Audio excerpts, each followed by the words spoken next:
ये आज हम लोग सीटेट का एक्सरसाइज 8 करेंगे। रुक्मणी प्रकाशन का प्रीवियस ईयर का बुक है और मैथमेटिक्स और ईवीएस दोनों को देखेंगे डिस्कशन में। देखिए पहला प्रश्न क्या कह रहा है। पहला प्रश्न कह रहा है कि 31 नंबर में है कितने सैकड़े हैं। तो सैकड़े आप जब से पूछे तो आप देख लीजिए कि सैकड़ा पर कितने शून्य होते हैं, 2 शून्य होते हैं। तो 2 शून्य के बाद कितने अंक बच रहे हैं, 253 सैकड़े। सिंपली ऐसे हम लोग बनाते हैं। हजार पूछते कितने हजार है, तो आप देख लीजिए हजार कितने 3 शून्य होते हैं ना, तो तीन अंक हटा दीजिए, उसके बाद 25,000 है। तो इस तरह से ध्यान रखना है कि मतलब सैकड़ा पूछा तो इसका मतलब है कि हमको दो गो अंक यहाँ से हटा देना है, इसके बाद इतना पूरा सैकड़े में आ जाएगा। ठीक है, 253 सैकड़े। आगे समझ और ऐसे हम लोग बनाते हैं। आइए चलते हैं अगले प्रश्न। अगला प्रश्न है, मैं 2 अंकों की एक विषम संख्या हूँ, ठीक है, और 24 इंटू 4 से अधिक हूँ। मतलब 24 इंटू 4 कितना होता है, पहले सबसे पहले देख लेंगे। तो 96 होता है, मतलब 96 से ज़्यादा हूँ। 2 अंकों की हूँ लेकिन 96 से ज़्यादा हूँ। तो आप बताइए कि 96 से ज़्यादा है, नहीं है। 96 से ज़्यादा है, नहीं है। अब ये दोनों में से कोई होगा। अब चलिए, अब इसके बाद बोला है मेरे इकाई और दहाई के अंक बराबर हैं। इकाई दहाई के अंक तो बराबर यही है, राइट आंसर हो गया। बस ये कथन के अनुसार आपको ढूंढना। आइए समझते हैं हमको। संख्या इतना में आए 2 7 स्थानीय मान। तो 7 का स्थानीय मान बोला है, 2 7 का स्थानीय मान का अंतर कितने का है। तो यहाँ पे स्थानीय मान सिर्फ पूछा है, जातीय मान नहीं पूछा है। 2 7 है तो 1 7 का तो 70 हो जाएगा, और यहाँ इस 7 का देख लीजिए 70,000 हो जाएगा। कितने हो जाएंगे, 70 पर मतलब 4 शून्य हो जाएगा। ठीक है, तो 70,000 हो गया। तो 70 लेस कर दीजिए, अंतर पूछा है तो लेस कर दीजिए। तो आपको पता है कि 69,000 कितने हो जाएंगे, 70 कम होंगे, तो 70 किस में कम है। तो यहाँ पे आपको देख लीजिए यही आंसर है आपका, ये तो होगा नहीं। ठीक है, तो बी आंसर हो जाएंगे। घटा लीजिएगा, देख लीजिए डी होगा। डी कैसे होगा, 70 घटाना है ना, 30 नहीं बचेगा। डी कैसे हो जाएगा, डी तो 70 ऑलरेडी बचा है, 30 नहीं बचेगा जी लास्ट में। 70 घटाना है, 30 थोड़ी घटाना है, जो 70 आएगा। अच्छा 69,000 था ना, हाँ नहीं सॉरी, ये 6 लाख में आ जाएगा। ठीक है, सॉरी 1000 में यही होगा। ठीक है, हाँ डी होगा, बी नहीं होगा। हमको लगा बी, सी बोल रहे हैं। आगे यहाँ देख लो, इसमें बोला है कि गुणनफल हैं। तो ऐसे गुना करने के लिए आपको 13 से कितना हो जाएगा, 91। अब डेसिमल की काउंट कर लीजिए, 2 को अंक यहाँ है, 3 को यहाँ। 5 अंक का डेसिमल किस में है देख लीजिए, 91 तो सब में। 5 अंक का डेसिमल कहाँ है, तो यहाँ पे यहीं पे है 5 अंक का डेसिमल। राइट आंसर आ गया। ऐसे प्रश्न को ज़्यादा कुछ करना नहीं है, सिर्फ गुना कर लेना। या भाग पूछता, अगर इसी जगह हमको भाग पूछता तो भाग कर देते हैं, भाग करने के बाद डेसिमल घटा देते। इसमें डेसिमल जोड़ दिए हैं, 3 2 5 को जोड़ दिए ना, भाग होता तो घटा देते। बस सिंपली इतना ध्यान रखना है डेसिमल में। ठीक है, आइए चलते हैं नेक्स्ट प्रश्न पे। थोड़ा देख लीजिएगा जूम, ये प्रश्न देख लीजिए। कौन कितना पसंद करते हैं, मतलब 30 बच्चे दूध पसंद करते हैं, 25 कॉफ़ी, 35 चाय, 10 नींबू पानी। अब यहाँ पे देखिए आगे क्या पूछा है कि आंकड़ों के सही कथन का चुनाव करना है। मतलब इसमें कथन क्या चुनना है, कौन सही है कौन गलत है, सही खाली चुनना है। तो यहाँ बोला है नींबू पानी पसंद करने वाले बच्चों की संख्या कुल बच्चों की संख्या का 1/5 है। तो पहले तो कुल देखेंगे कितना है, 3 2 5 5 3 8 8 1 9, 90 तो यहाँ से हो गया, 10 यहाँ से हो गया, तो 100 टोटल बच्चा है। अब 100 बच्चा है और नींबू पानी कितना पी रहे हैं, तो नींबू पानी 10 पी रहे हैं। तो क्या हम 100 का 1/5 निकालेंगे तो 10 आएगा, 20 आएगा, कितना आएगा। तो ये तो गलत बोल दिया, गलत बोला ना। अब बोला नींबू पानी पसंद करने वाले बच्चों की संख्या 1/5 नहीं बल्कि 1/10 है, क्योंकि अगर हम निकाले 10 से भाग करें तो 1/10 आ जाएगा। ठीक है, चलिए आगे बोला है कॉफ़ी पसंद करने वाले बच्चों की संख्या कुल बच्चों की संख्या का 1/4 है। तो क्या 1/4 आ रहा है, कॉफ़ी वाला कितना 25 है, तो 100 का 1/4 निकालेंगे तो 25 नहीं आ जाएगा, निकालेंगे ना, तो 25 तो राइट आंसर आ गया। ऐसे बनाते हैं ऐसे प्रश्न को। आशा करते हैं इस बात को आप समझ गए होंगे। आइए हम समझते हैं। बोला 2 बजे घड़ी की सुई द्वारा बनाए जाने वाले कोनों को माप क्या होगी। 2 बजे में कितना कोण बनाएगा, ये चीज़ बोला गया है घड़ी की सुई द्वारा। तो यहाँ पे देखिए सबसे पहले घड़ी को देखिए, तो 2 जब बजेगा तो एक सुई यहाँ होगा और एक सुई 2 पर होगा। ठीक है, तो आपको पता है कि टोटल 360 डिग्री का कोण बनता है। ठीक है, 360 डिग्री का कोण बनता है। तो कितने देर में 360 डिग्री का कोण जो है ये बजता है, कितने देर में बज रहा है, ये देखिए 360 डिग्री कितने देर में हो रहा है, 12 घंटा में हो रहा है। तो 1 घंटा और 2 घंटा, 2 बजे का मतलब 2 घंटा हो गया। तो पहले 1 घंटा का निकालेंगे, 12 से भाग देंगे, तो 12 से भाग देंगे तो 30 डिग्री आ गया। 360 में अगर 12 से भाग दे तो कितना आ जाएगा, 30 डिग्री हो गया। लेकिन 1 बजे तक 30 डिग्री हो गया, तो 2 बजे तक आ गया कि नहीं आ गया, सिंपली आंसर आ गया। आशा करते हैं इस बात को समझ गए होंगे। तो ऐसे ध्यान रखना है। आगे देखिए क्या बोला है कि बिंसी सजावट की वस्तु पर न्यूनतम राशि खर्च करना चाहती है। मतलब कोई बिंसी है जो सजावट पर खर्च करना चाह रही है, निम्नलिखित में से वह कौन सा विकल्प है जिससे उसकी न्यूनतम राशि खर्च होगी। मतलब सबसे कम खर्चा होगा, न्यूनतम का मतलब यही होता है। ठीक है, तो आप देख लीजिए, बोल रहे 18.5 रुपये 16 दर्जन, एक 21.5 रुपये 170 पैकेट। ठीक है, 170 पैकेट, और 25 रुपये 12 दर्जन, और 16.5 रुपये 220 पैकेट। तो इसमें यहाँ देखिए दर्जन का मतलब हो गया, दर्जन का मतलब हो गया 16 दर्जन का मतलब हो गया 12 से गुना हो जाएगा। तो 16 और 12 से गुना करने का मतलब है कि बहुत ज़्यादा हो जाएगा अगर 18 से गुना करेंगे तो। यहाँ 117 पैकेट है और 16-12 का गुना कीजिए तो देखिए कितना आता है। तो 12 छक 72, अब 12 7 19, 192 में आपको 18.5 से गुना करना है, और यहाँ 170 में 21.5 से गुना करना है। अब ऐसे गुना करके जब देखिएगा तो आपको क्लियरली पता चल जाएगा कि हाँ किसमें ज़्यादा आ रहा है किसमें कम आ रहा है। तो मैं बता दे रहा हूँ कि अगर आप इसको ऐसे गुना कीजिएगा तो इसका जो गुना आता है वो 35-52 आएंगे, इसका रेट आएगा। ठीक है, और इसका जब गुना कीजिएगा, दूसरे वाले का गुना कीजिएगा तो आपको आ जाएगा 36-55, और तीसरे वाले का गुना कीजिएगा तो आ जाएगा 12 से नहीं गुना करना है, 144 से गुना करना है। ठीक है, क्यों? क्योंकि 12 दर्जन में लिखा है, 144 टोटल हो गए। तो 144, तो इसका गुना आ जाएगा 3600, और इसका जो आ जाएगा 3630। 3600 किसका ज़्यादा आ रहा है? 3655 वाले का। तो बी आंसर हो जाए। थोड़ा ये गुना था, बस गुना आपको देखना। राशि पूछ रहा है। अच्छा, न्यूनतम पूछा है, तो न्यूनतम वाला नहीं, अधिकतम वाला ये होगा। 3600 आया सीधे। ठीक है, तो ये का कितना है? 3600 समथिंग है, 3500 कुछ आया था। ठीक है, तो 3500 कुछ आएगा तो ये हो जाएगा। आगे समझ में? चलिए आगे देखिए, बोला लंबाई परिवर्तन को तालिका दिए गए हैं, एक सप्ताह में इतना है, 2 सप्ताह में इतना है, 3 सप्ताह ऐसे करके दिया। पौधे की लंबाई में सबसे अधिकतम परिवर्तन डैश में हुआ है। सबसे ज़्यादा परिवर्तन सप्ताह 1 से सप्ताह 2 तक। अब किस में सबसे ज़्यादा परिवर्तन हुआ है? तो देखिए यहाँ आधा था, मतलब 0.5 का मतलब आधा होना, और सीधे हो गया है कितना? 2.7। तो कितने का परिवर्तन हुआ? 2.2 का परिवर्तन हुआ ना। अब यहाँ इसमें अगर देखें तो कितने का परिवर्तन है? तो यहाँ पे 3.1 का परिवर्तन हो गया। यहाँ पे देखिए परिवर्तन कितना हुआ? 5 3 8 होता है ना। अगर यहाँ 8 तो 2.8 का परिवर्तन हुआ, 2.8 ही का परिवर्तन हुआ। और यहाँ देखिए कितना आएगा? यहाँ अगर 6 होता तो 8 3 11 होता ना, 3 होता, लेकिन यहाँ 2.9 हुआ। कितना हुआ? 2. तो कन सप्ताह 2 से 3 में ज़्यादा परिवर्तन हुआ। सप्ताह 2 से 3 में ज़्यादा परिवर्तन देखने को मिल रहा है ना। पहला 1 से 2 में देखे तो 2.2 आया, 2 से 3 में देखे तो 3.1 आया। घटा के देखते चले जाइए, इससे पता चल जाएगा। ठीक है, अब देख लिए, हमको पता है सबसे ज़्यादा परिवर्तन 2 से 3 में आया, बी आंसर हो जाएगा। आगे समझ, घटाओ था और कुछ नहीं था। आइए देखिए, मीता और बंटी अलग अलग आकृतियों के फलक गिन रहे थे। मतलब मीता है या कोई बंटी है जो अलग अलग आकृति के फलक क्या है गिन रहे। घन, बेलन, घनाभ, गोले फलक की संख्या क्रमशः बताना है। तो घन का फलक की संख्या 6 होता है, आपको पता होना चाहिए कि घन के फलकों की संख्या 6 है। घन और घनाभ दोनों के फलकों की संख्या कितनी होती है? ये 8 होती है, बताओ।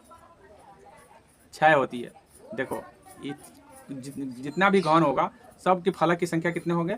6 होंगे। मैं बता दे रहा हूँ 6 कैसे होगा। एक ऊपर वाला फलक हो गया, एक नीचे वाला फलक हो गया। ठीक है, एक इस साइड का, एक इस साइड का, तो 4 गो हो गए। एक आपका ये बगल वाला, इधर के बगल वाला, 6 हो गए ना। टोटल 6 गो फलक होते हैं घन और घनाभ में। ठीक है, याद रखना। तो 6 वाला तो 8 वाला तो ऐसा ही कट गया। ठीक है, पहले घन का पूछा था, 6 दोनों में लिखा हुआ। अब बेलन का लिखा हुआ है, कितना लिखा है? बेलन के फलकों की संख्या। तो बेलन में देखिए एक यहाँ होता है और एक यहाँ होता है। ठीक है, अब देखिए कितने हो गए? तो बेलन में हो जाएंगे आपको, बेलन में 3 गो होंगे, क्योंकि एक तो ऊपर होंगे, एक नीचे होंगे, और एक गोल वाला हो गया। तो 3 गो हो गए ना। तो 3 गो हो गए, तो इस तरह से 3 गो यहाँ, तो यही आंसर हो जाएगा। बाद बाकी आपको घनाभ दिया है, तो घनाभ में भी 6 गो होता है, और गोला में 1 गो होता है। गोला पूरा एक ही गोलाकार होता है। आगे समझ में? तो गोला में फलक एक ही काउंट होता है। आगे समझ। तो इस तरह से आप देख लीजिए आंसर कौन होगा। कौन सी राशि 7/8 से कम और 1/3 से ज़्यादा है? मतलब इससे कम होना चाहिए, इससे ज़्यादा होना चाहिए। तो सबसे पहले हम 1/3 से ज़्यादा वाला को ढूंढने के कि कौन कौन है। 1/3 यहाँ अगर लिख दे, क्रॉस मल्टीप्लिकेशन करे तो यहाँ पे 10 से कम 10, 9 या 27। तो ज़्यादा है कि नहीं ज़्यादा है? ये ज़्यादा है। 27 ज़्यादा हुआ तो ये ज़्यादा हुआ। ठीक है, इधर वाला कम हुआ, इधर वाला ज़्यादा हुआ। इसका मतलब है ये कम है, ये ज़्यादा है, तो 1/3 से ही ज़्यादा है। अच्छा, इसको देखेंगे कि ज़्यादा है कि नहीं। 1/3 यहाँ रख दे तो गुना करें तो 11 और 9, ये ज़्यादा है, ये तो कम है, ये तो कम है, तो ये होगा नहीं हमारा ऑप्शन। हमको बोला है कि 1/3 से अधिक, तो ये ऑप्शन हो सकता है, ये नहीं हो सकता है। बी वाला तो गलत हो गया, बी वाला तक हम काउंट कर लिया। अब यहाँ पे देख लेंगे 1/3 यहाँ अगर रखे तो हो जाएगा, यहाँ आ जाएगा 24 से कम 24 और 17 या 51, तो ये भी बड़ा हो रहा है, तो ये भी हो सकता है और ये भी हो सकता है, क्योंकि ये तो ज़्यादा ही लग रहा है ऐसे ही देखने में। तो ये तो क्लियर है कि अब हमको इससे क्या है, कम दिखना चाहिए। किससे कम दिखना चाहिए? 7/8 से। अब 7/8 से तुलना करेंगे तो 70 आ जाएगा और 72 आ जाएगा। तो कम है क्या कि ज़्यादा है? ज़्यादा ना है। इस 70 से ज़्यादा हो गया तो ये तो ज़्यादा हो गया, हमको कम ढूंढना है, ये गलत हो गया। तो 2 को तो गलत हो गए सामने। अब तीसरा को देख लेंगे, उसी से पता चल जाएगा। ठीक है, अब यहाँ पे देख लीजिए 7/8 कर दे तो यहाँ 24 सत्ते देख लीजिए कितना होता है, तो 140 और 28 68 168 और ये 17 से 136। ये कम है कि नहीं? कम है, कम है ना। तो यही आंसर हो गया। आगे समझ में, एक ही को इस तरह से हम लोग निकालते हैं। तो तुलना कैसे करते हैं ध्यान कर लीजिए, क्रॉस मल्टीप्लिकेशन करके करते हैं। पहले बोला 7/8 से कम होना चाहिए और 1/3 से ज़्यादा होना। तो पहले देख लेंगे कि ज़्यादा कौन कौन आ रहा है, ये भी आ रहा है, ये भी आ रहा है, ये भी आ रहा है। कैसे पता कर किए हैं? तो 1/3 लिख करके गुना कर दिए हैं। 10 से कम 10, 9 या 27, हमको पता चल गया कि ज़्यादा है। ये किससे? 1/3 से ज़्यादा। कैसे? क्योंकि यहाँ 27 आ रहा है, यहाँ 10 आ। तो ऐसे ही तुलना करके देख लीजिएगा, सबको देख लीजिएगा, कम ज़्यादा को देख लेना और करना है। चलिए आगे बढ़ते हैं। अगला प्रश्न देखिए क्या है, बोला है 5 मित्रों की औसत लंबाई 150 सेंटीमीटर, यदि इनमें से 4 मित्रों की लंबाई 153, मतलब दिया है इतना है, इतना है, इतना है और इतना है, तो 5 मित्रों की लंबाई है। तो 5वां मित्र की लंबाई है, 5वें मित्र का लंबाई कितना है, ये चीज़ पूछा गया। मतलब 4 गो का तो दिया हुआ है और 1 गो का पूछा है, 5वां का क्या कितना होगा। तो सबसे पहले तो हमको ये देखना है कि 5 गो का है तो 15 × 5 = 75, 750 सबका आ जाएगा। औसत जो होता है, जितना का होता है उससे गुना कर लेते हैं। 5 का औसत था, 5 का औसत था 150, तो इसीलिए 15 × 5 = 75 आ गया, अर्थात 750 सब का हो गया। लेकिन ये 4 गो के जोड़ रहे हैं तो कितना आ रहा है? 4 गो के जोड़ने का तरीका ये है 100 100 100 100, कैसा हो गया? 400। चलिए 5 5 10 5 15 4 19, 19 का मतलब 190 आ गया। ठीक है, और इधर जोड़ दिए 3 3 1 4 4 7 11 आ गया। तो ये 201 हो जाएंगे ना, 200 400 601 हो जाएगा। कितना हो जाएगा? 601 ये कितना ज़्यादा है? कितना ज़्यादा? 149 ज़्यादा है ना, 149 ज़्यादा। 155 का जो वजन होगा 149 होगा। आगे ना समझ में कि कैसे हम लोग निकालते हैं। ऐसे निकालेंगे कि अगर 4 गो का दे दिया है, 1 गो का निकालना बाकी है, तो हम औसत से निकाल लेते हैं। आगे समझ में, तो इसका आंसर राइट बी हो जाएगा। कौन सा हो जाएगा? 149 आ जाएंगे। आशा करते हैं इस बात को आप समझ गए होंगे। एक बार रिपीट करके देख लीजिएगा। 5 गो का औसत दिया, इसीलिए हमने 5 से इसमें गुना करके 750 ले आया और उसके बाद इस सबको जोड़ दिया तो हम 601 ले आए। अब देखें कि कितना ज़्यादा है इससे, तो 149 ज़्यादा है, वही 5वां का वजन होगा। आइए देखिए, मतलब टीम ए ने पहली पारी में 368 रन बनाए और दूसरी पारी में 458 रन बनाए। टीम बी ने पहली पारी में 395 बनाया और दूसरी पारी में 439 रन बनाए। किस टीम ने मैच जीता और कितने रन से जीता? तो सिंपल है कि ए का कितना बना, बी का कितना बना, तो देख लेंगे, जोड़ लेंगे। 3 और 4 कितने होते हैं? 700 हो गए। 6 और 5 11 110 हो गए और 8 और 8 16 जोड़ लीजिए कितना हो गया? तो 701 800 810 810 और 26 826 हो जाएंगे। 800 टीम ए ने 826 बनाया। टीम बी का देख लो तो 300 और 300 और 400 700। एक मिनट, 826 इसका है ए का और बी का देखिए 300 और 400 कितना हो जाएंगे? 700।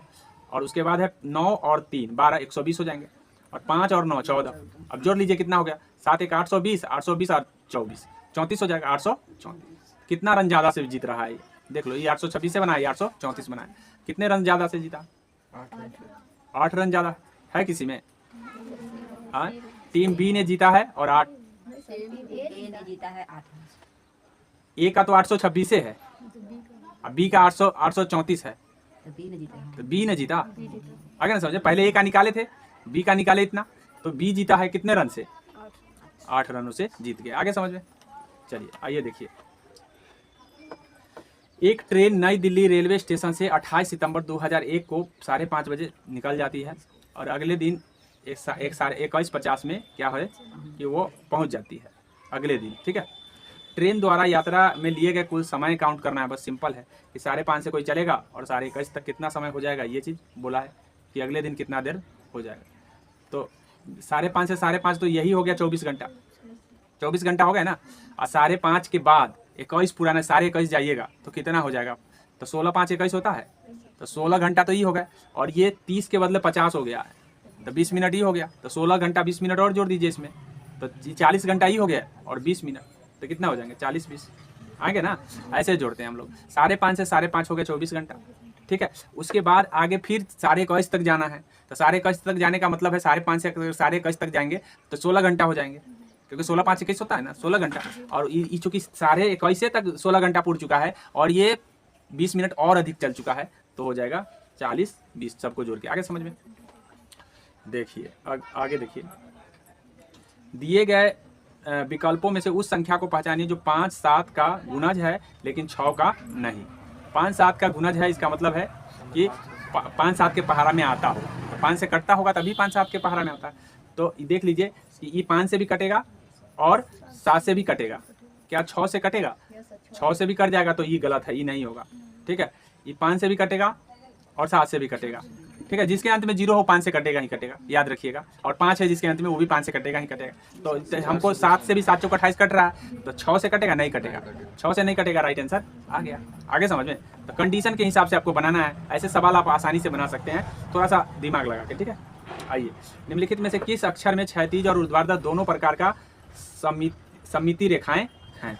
माने कौन से अक्षर में है जो दोनों प्रकार के सममिति रेखाएं दिखाए गए हैं? क्षैतिज भी है, ऊर्ध्वाधर भी है। तो यहाँ पे देखिए कि क्षैतिज और ऊर्ध्वाधर दोनों प्रकार की सममिति रेखाएं, क्षैतिज ऊर्ध्वाधर तो इसमें भी है, क्योंकि एक रेखा यहाँ है, एक रेखा ऐसे क्षैतिज रेखा और ऊर्ध्वाधर इसमें भी है। इसमें क्षैतिज नहीं है, इसमें तो क्षैतिज है ही नहीं, क्योंकि ना इसमें भी क्षैतिज है, बीच में है ना क्षैतिज है। और इसमें जो है ऊर्ध्वाधर रेखा है और क्षैतिज रेखा नहीं है, इसमें क्षैतिज रेखा है ही नहीं ना है। तो अब यहाँ पे देखिए कि ये आपका आंसर जो है ना, ये भी बन सकता है, ये भी बन सकता है, ये भी, लेकिन ये नहीं कभी बन सकता है क्योंकि इसमें क्षैतिज रेखा नहीं दिखाया गया।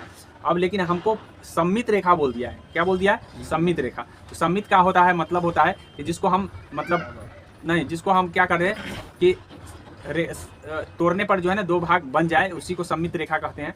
तो यही आपका सममित रेखाएं होंगे, ठीक है। टी वाला हो जाएगा, टी वाला 45 सममित रेखा का मतलब हो जाएगा जिसको हम मतलब तोड़ने पर झांक दे। तो बी वाला होगा, सॉरी ये वाला होगा, यही होगा। कौन होगा? ये बी। ये तो बन ही नहीं रहा है, ये वाला बन जाएगा, ठीक है, याद रखना।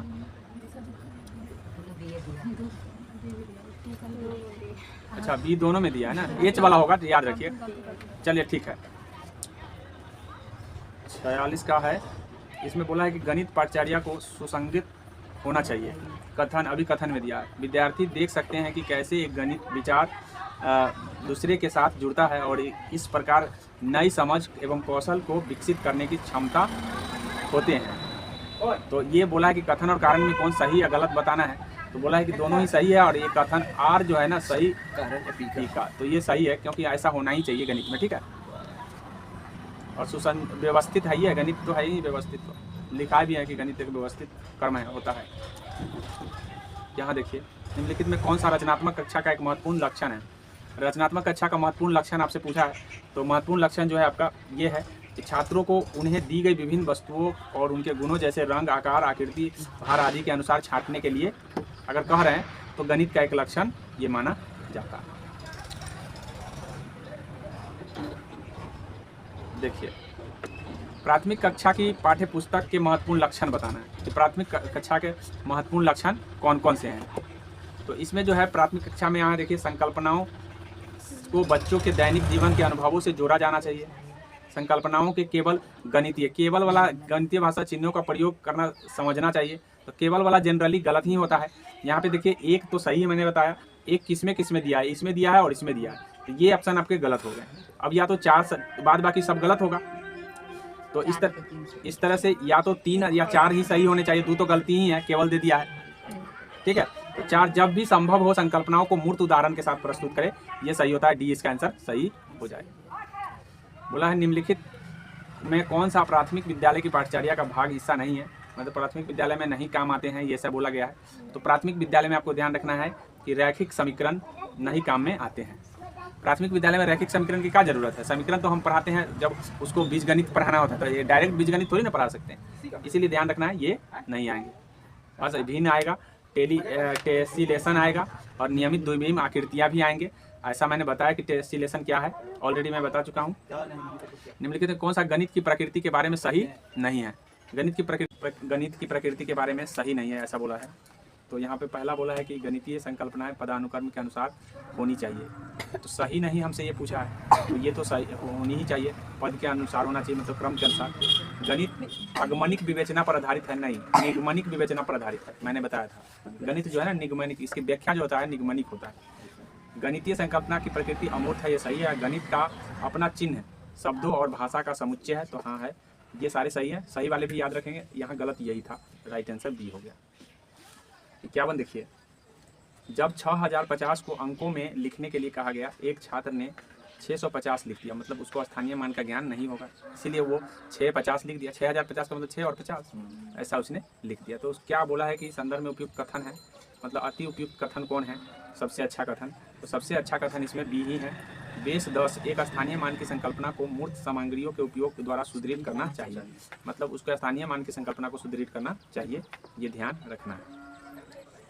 आगे देखिए 52 निम्नलिखित में से कौन सा शिक्षार्थियों में समस्या समाधान की क्षमताओं में वृद्धि करेगा। समस्या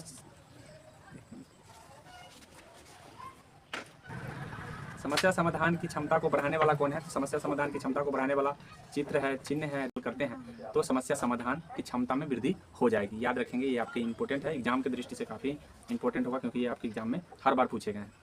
अब आगे देखिए, डिन्स ब्लॉक के उपयोग द्वारा पढ़ाया जा सकता है।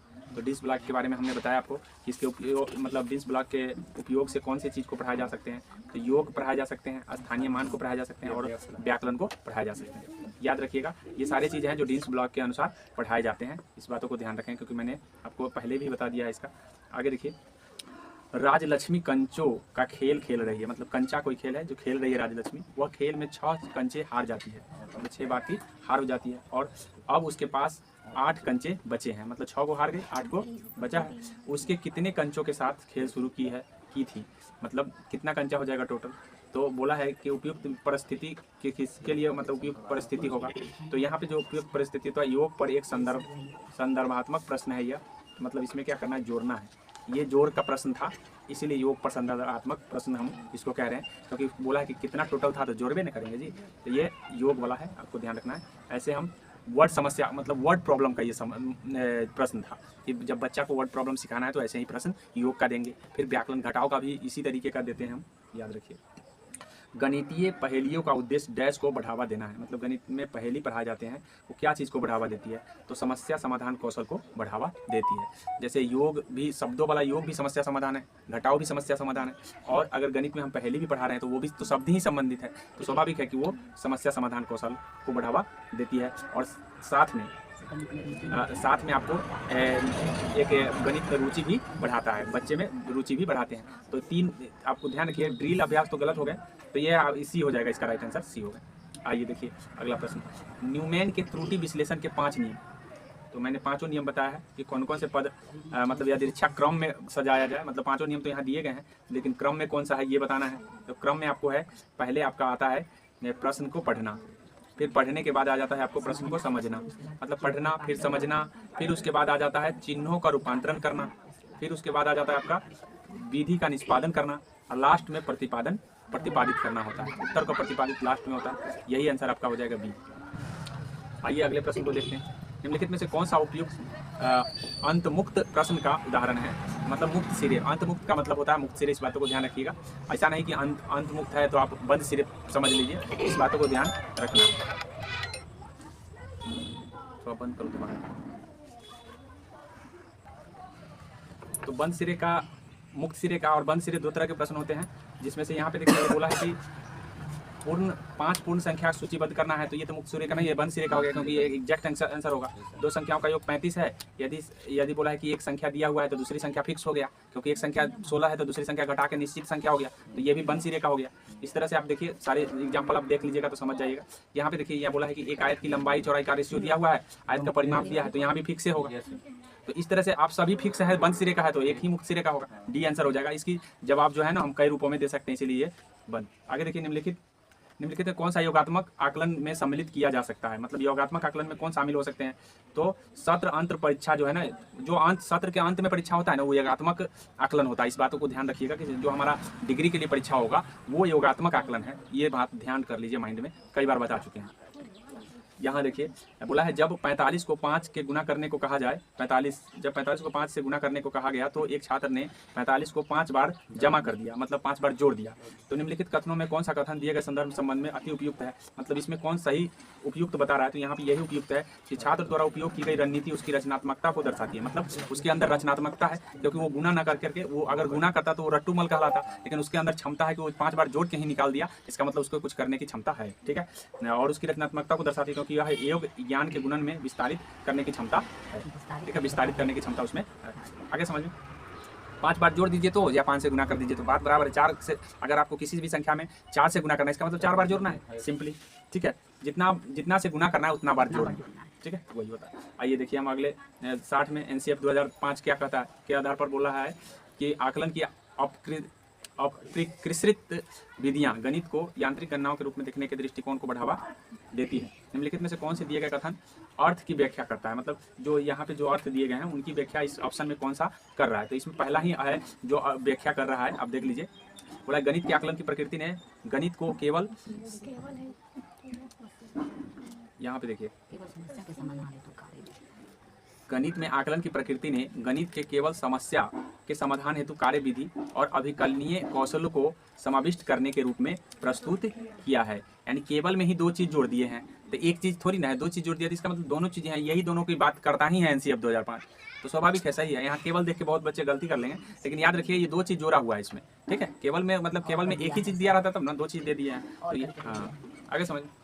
आइए अब हम ईवीएस को पढ़ेंगे। ईवीएस में देखिए क्या कह रहा है। बोला है कि मडगांव से नागरकोइल के बीच की दूरी लगभग इतना किलोमीटर है। यदि उसकी दूरी कोई रेलगाड़ी 21 घंटे में तय कर लेती है तो इन दोनों शहरों में रेलवे स्टेशनों के बीच की रेलगाड़ी की औसत चाल मीटर प्रति सेकंड में ज्ञात करना है।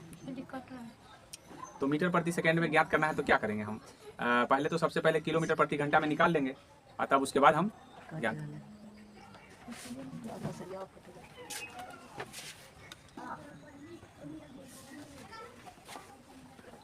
देखिए 1134 है, इसको अगर 21 से भाग कर दीजिएगा तो ये किलोमीटर प्रति घंटा में चाल आ गया। तो इसको भाग करेंगे तो ऐसे काटते हैं हम लोग, 7 से इसको काट देंगे तो 3 बार में काट जाएगा। 7 से इसको काटेंगे तो 7 एकम 7, 4 3, 7 छक 42 और फिर 1 7 दूना 14। फिर इसको काट देंगे हम तो 3 5 15 और 3 चौका 12, यानी इतना किलोमीटर प्रति घंटा आ गया, इतना किलोमीटर प्रति घंटा स्पीड आ गया।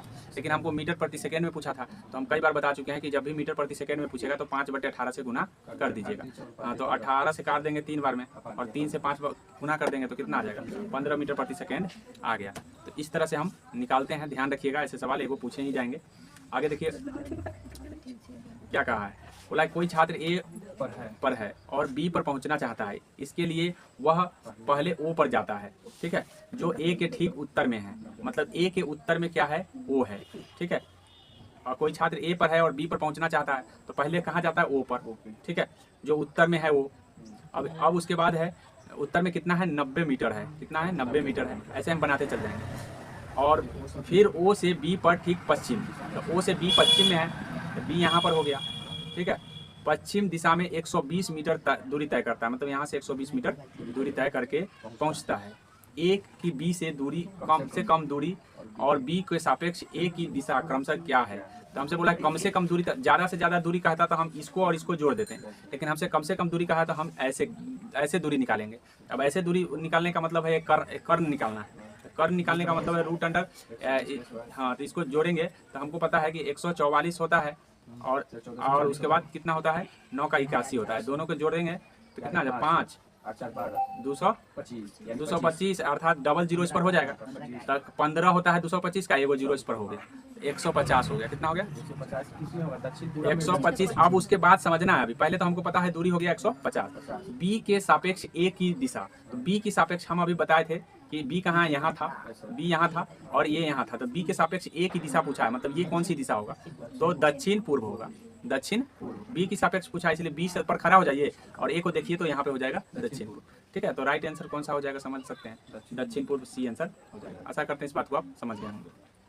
यहाँ देखिए निम्नलिखित में से स्लॉथ के बारे में सही कथन चुनिए। तो हम स्लॉथ के बारे में आपको बारीकी से बता चुके हैं, कई बार बता चुके हैं, एक बार नहीं कई बार। स्लॉथ लगभग 40 वर्ष जीता है, ये बात सही है, और 17 घंटे वृक्षों के शाखा से उल्टे लटक कर रहता है, यही बात आपका सही है, ये बात ध्यान रखेंगे। स्लॉथ लगभग 10 वर्ष जीता है, ये गलती दिया है, ठीक है, बाद बाकी सभी गलत दिए हैं। आगे देखिए, सर्दियों में ऊनी वस्त्र में हमें गर्म रखते हैं, उनके उष्मारोधी होने का कारण क्या है?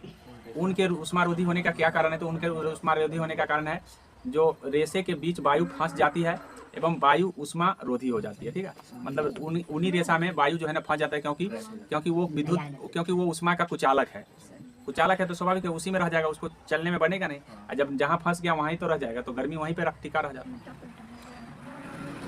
यहाँ देखिए, कक्षा 5 की पाठ्य पुस्तक में छपे गोलाकार किले के मानचित्र में 1 सेंटीमीटर जमीन पर, मतलब 1 सेंटीमीटर का मतलब है 110 की दूरी को दर्शाता है, मीटर की। इस मानचित्र में फतेह दरवाजा और बंजारा दरवाजे के बीच की दूरी 14.2 सेंटीमीटर है। मतलब हम यहाँ पे 14.2 सेमी बता रहा है, 1 सेंटीमीटर का मतलब होता है 110, तो 14.2 सेंटीमीटर का कितना होगा आप समझ सकते हैं। मतलब इस तरह से दोनों के कम से कम दूरी कितने हैं होगी, तो ध्यान कर लीजिए कितना दूरी होना चाहिए, गुना कर देंगे हम, मतलब इस बीच की दूरी जो है इतना सेंटीमीटर है, तो जमीन पर इन दोनों के दरवाजे की दूरी कितना हो जाएगा, तो जमीन के लिए हमको क्या करना है, गुना कर देना है। गुना पहले करना है 110 से, 110 से गुना करने का मतलब है ये डेसिमल खत्म कर देना है, डायरेक्ट 11 से गुना कर देना 142 में, तो 11 गुना हो जाएगा 22, 11 चौक 44, 44 अदू 46 और 11 और उसके बाद 4 15।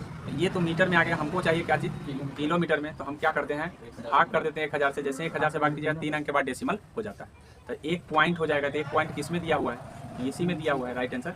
आगे समझ में, तो इस तरह से हम निकालते हैं, मात्रा को ध्यान में रखिएगा, निकल जाएगा। आगे बोला तीनों राज्यों का समूह जिनके किसी किनारे पर अरब सागर है, मतलब अरब सागर के किनारे पर कौन कौन राज्य हैं, तो आपको पता है, मानचित्र एक बार देख लीजिएगा। इस साइड में आपको केरला है, केरला के बाद आपका कर्नाटका है, कर्नाटक के बाद गोवा है, गोवा कर्नाटक है, कर्नाटक के बाद आपका है महाराष्ट्र है, गुजरात है। इस साइड में ये साइड जो भी होगा वो सब अरब सागर के किनारे, ये साइड जो भी होगा बंगाल की खाड़ी के किनारे। तो इतना बात आप समझ गए होंगे। तो केरल, कर्नाटक, आंध्र प्रदेश तो होगा नहीं, क्योंकि वो बंगाल की खाड़ी के नजदीक है। केरल, कर्नाटक, महाराष्ट्र हो सकता है राइट आंसर, ठीक है। बाद बाकी यहाँ पे उड़ीसा जो है ना बंगाल की खाड़ी में है, आंध्र प्रदेश बंगाल की खाड़ी पर है, पश्चिम बंगाल बंगाल की खाड़ी पर है। तो इस तरह से आपको आ गया होगा। यहाँ देखिए एक ऐसा नाच है जिनमें जमीन पर बांस की डंडी लेकर दो लोग की जोड़ी अपनी सामने बैठती हैं, मतलब दू को क्या करके सामने सामने जो है ना बैठते हैं, और ढोल के ताल पर डंडियों को जमीन पर क्या करते हैं, पीटते रहते हैं। तो बोला है कि इस तरह की जो है कहाँ पे होता है ऐसा, तो ऐसा जो होगा आपको ध्यान रखना है, चेराव नृत्य ऐसा होता है, और चेराव नृत्य आपको मिजोरम में होता है। इस बातों को ध्यान रखेंगे, राइट आंसर यही हो जाएगा। आइए समझते हैं हम अगले सवाल को, और अगला सवाल आपका हो जाएगा, देख लीजिए दिखता है या नहीं एक बार। बोला संसार की 5वीं और भारत की पहली ऐसी महिला जिन्होंने माउंट एवरेस्ट पर की चोटी पर कदम रखा का नाम क्या है। मतलब संसार में अगर देखें तो 5वीं होगी, लेकिन भारत की पहली महिला होगा जो माउंट एवरेस्ट की चोटी पर अपना फतह की थी, तो उसका नाम है बाछेंद्री पाल। इस बातों को ध्यान रखेंगे, और बाछेंद्री पाल याद रखेंगे 1984 में एवरेस्ट पर फतह की थी, और वर्तमान में इस्पात कंपनी टाटा स्टील में कार्यरत हैं। और सुनीता विलियम की बात करें तो ये 1965 में गई थी, सुनीता विलियम जो 1965 में। कर्नल मल्लेश्वरी 1 जून 1975 को जन्म हुआ था इसका, कर्नल मल्लेश्वरी भी आपके एग्जाम के दृष्टि से महत्वपूर्ण है, क्योंकि यह ओलंपिक में प्रथम बार कांस्य पदक जीती थी। और संतोष यादव भी आपके लिए महत्वपूर्ण है, दुनिया की पहली महिला है जिसने माउंट एवरेस्ट पर लगातार 2 बार चढ़ाई कर ली थी। तो ये सभी के सभी यहाँ पे आपके इंपॉर्टेंट है ईवीएस की दृष्टि से, कोई ना कोई आपके एग्जाम में जरूर रहेगी। आइए समझते हैं नेक्स्ट को। नेक्स्ट में क्या है, कहा है कि प्रसिद्ध भारतीय त्यौहार होली और दीपावली के विषय में नीचे दिए गए कथनों में से कथन को चुनना है, सही कथन कौन सा है। तो देखिए कौन सा कथन सही होगा इसमें जो कथन है कि दीपावली अमावस्या को तथा होली पूर्णिमा को होता है, यही कथन आपको सही है, क्योंकि आप ये जान रहे हैं ऑलरेडी पहले से। रेगिस्तानी ओक के विषय में निम्नलिखित में से विचार करना है, और विचार करने के बाद बताना है कि सही कथन कौन सा है। सही गलत जरूर देख लीजिएगा, जब भी कथन वाला आएगा तो आप नीचे डायरेक्ट आएंगे और देखेंगे कि आपसे सही पूछा है कि गलती पूछा है। नहीं तो ऐसा नहीं कि गलत पूछा आप सही को लगा दीजिए, तो उस समय कहिएगा जा गलती हो गया, तो वो ध्यान रखने वाली बात है। पहला काम आपका है क्वेश्चन पढ़ना, कथन आ गया तो आपको नीचे आना है, देखना है सही पूछा या गलत पूछा है, ठीक है। तो इसमें जो है सही पूछा है, और सही कथन इसमें आपको ध्यान रखना है कि सही कथन इसमें कौन सा है, तो ये है आपका 1, 3 और 4। आइए जान लेते हैं 1, 3 और 4 को। एक में क्या कहा है, एक में कहा है कि यह वृक्ष लगभग किसी सामान्य, किसके बारे में पूछा है, रेगिस्तानी ओक वृक्ष के बारे में। तो रेगिस्तानी ओक वृक्ष को जान लीजिए कि वृक्ष लगभग किसी सामान्य कक्षा के कमरे की दीवार की ऊंचाई तक बढ़ता है, मतलब कमरे की दीवार तक की ऊंचाई तक ये बढ़ता है। पहला बात, यह वृक्ष अबू धाबी में पाया जाता है, रेगिस्तानी है इसलिए। अच्छा, वृक्ष के तने में जल एकत्र रहता है, ये भी सही है। हाँ ये भी सही है कि जल जो है ना जल एकत्र रहता है। स्थानीय लोग आवश्यकता पड़ने पर इसको क्या करते हैं, पाइप से निकाल करके पीते हैं, ठीक है। मतलब इसमें जो है ना खोखला होता है, उसमें पाइप डाल देते हैं और पाइप डालने के बाद निकाल सही के है सर, चारों सही है, नहीं था मैं चार भी सही है। चार भी सही है। नीचे नहीं थे। इस वृक्ष की जड़ें वृक्ष की ऊंचाई की लगभग 30 गुनी गहरी, 30 गुनी गहरी होती है क्या? 30 गुनी नहीं पता, देखिए लेकिन 2 वाला गलती अबू धाबी में नहीं होता है, बाकी सही है। बाद बाकी सभी सही है। वही तो। अबू धाबी में नहीं होता है, बल्कि जहाँ पे हाँ राजस्थान कह सकते हैं।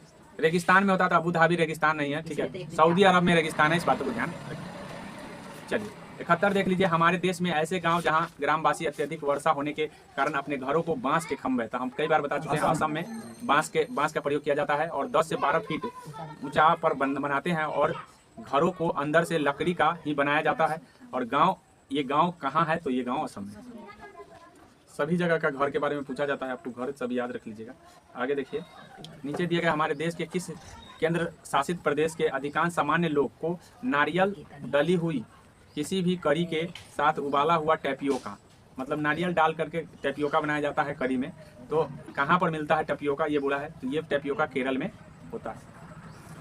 आगे देखिए, बिहार राज्य के लोगों के लिए मधुमक्खी पालन की प्रक्रिया शुरू करने का सर्वोत्तम समय बिहार राज्य वाले को अक्टूबर से दिसंबर। तो मैं आपको बता दे रहा हूँ कि बिहार राज्य में अगर है तो आपको अक्टूबर से दिसंबर में मधुमक्खी पालन करना सबसे उपयुक्त होता है।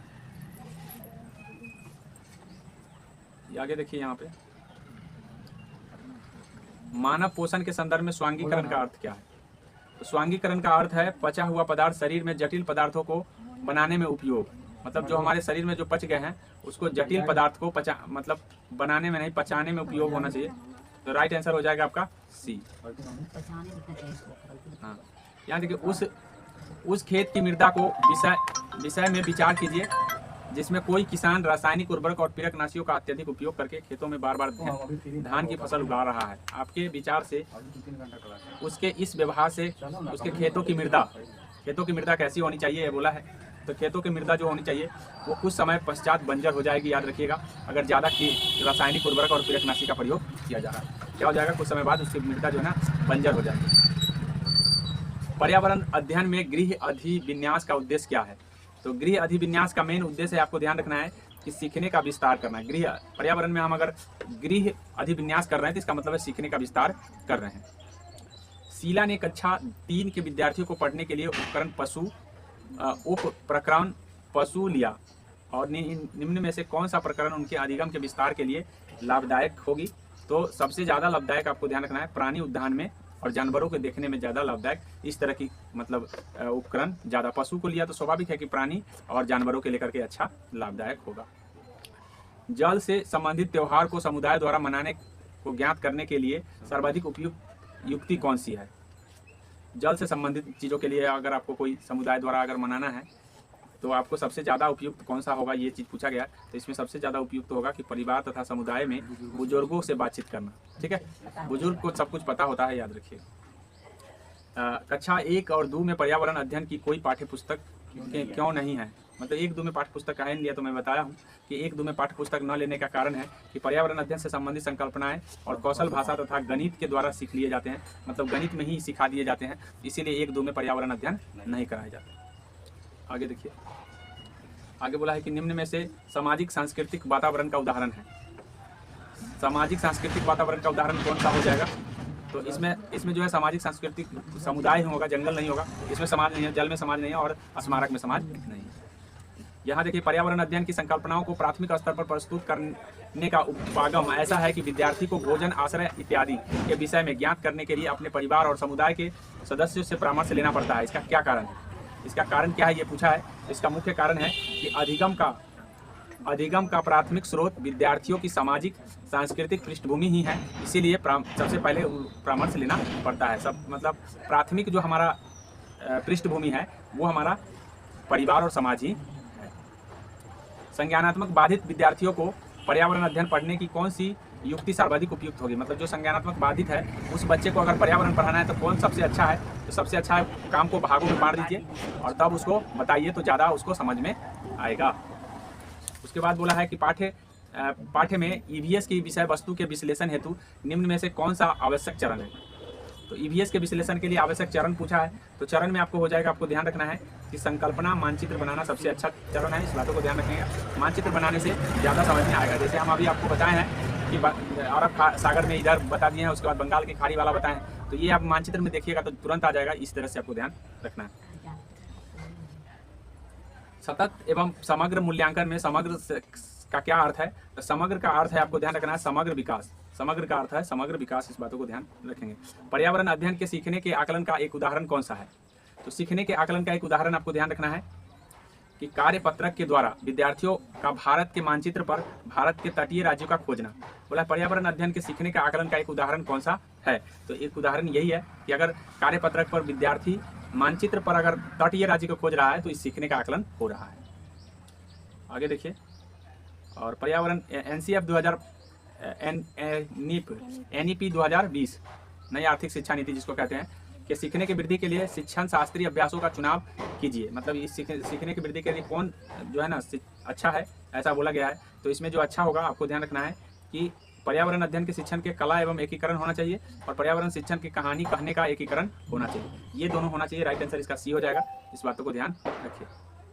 आगे देखिए, एक प्राणी उद्यान में जाने पर पर्यावरण अध्ययन की शिक्षिका ने अपने विद्यार्थियों से प्राणी उद्यान के जानवरों की खाने की आदतों और उनके देश बाहरी लक्षणों, आकार, रंग, बाल इत्यादि को खोजने के लिए कहा। इस क्रियाकलाप के द्वारा वह किन प्रक्रिया को कौशल को विकास बढ़ाना चाह रही है, तो ये जो है बढ़ाने का मेन मकसद है आपको अवलोकन, प्रश्न करना, संवेदनशीलता और संवाद। ये सारे चीज़ उसमें बढ़ जाएंगे क्योंकि अवलोकन भी करने आ जाएगा, प्रश्न करने भी आ जाएंगे, संवेदनशीलता भी बढ़ जाएगा, संवाद करने भी आ जाएगा। अगर कोई प्राणी उद्यान से संबंधित जो है उसको आकार खोजने को कहिए, रंग खोजने को कहिए, बाल खोजने को कहिए, तो ये सारे करने से आपको सारी चीज़ आ जाएगा।